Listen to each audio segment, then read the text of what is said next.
बेकार हो गए नूनी। कैसे कैसे?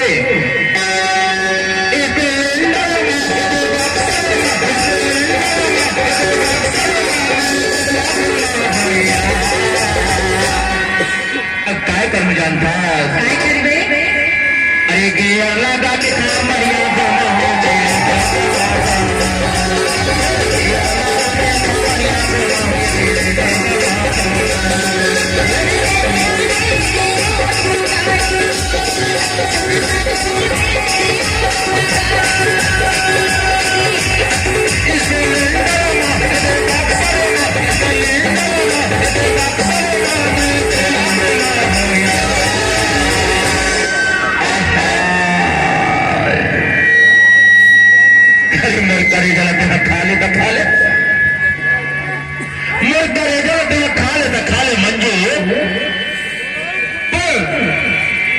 दोनों हो बैठ के खमरिया लखूने बर्तन छोड़ दी। नहीं घुमा। अरे गियर लगा के सुना था बताना। अरे गियर लगा के खमरिया दोनों में क्या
सही बात है बाबा। ये हीरो होंडा करो अब्बर करते तमें तो साइकिल में आहा नोनी साइकिल में जब तो धरती में आके घंटियां बजाओ ना तब तो हाँ धीरे धीरे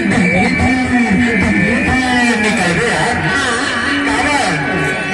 अरे झंडे के तो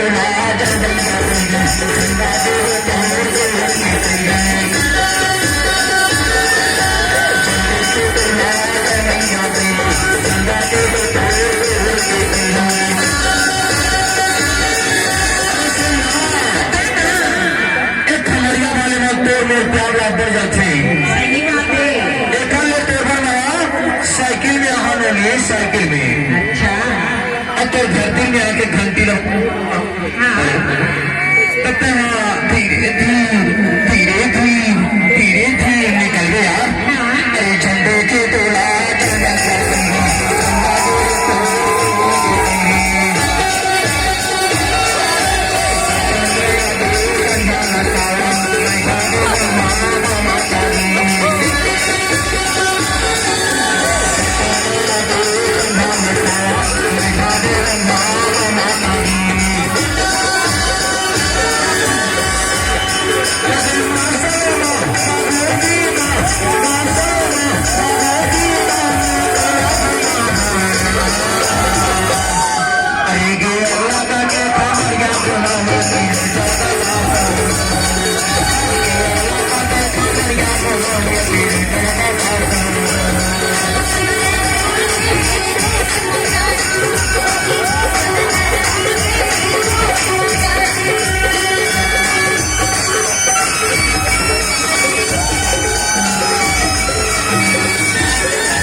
बढ़िया के चारों में रहे तो अपना और तोर बढ़िया ने कुछ न कुछ चिन्ह जरूर ले देना से काले दिन जानता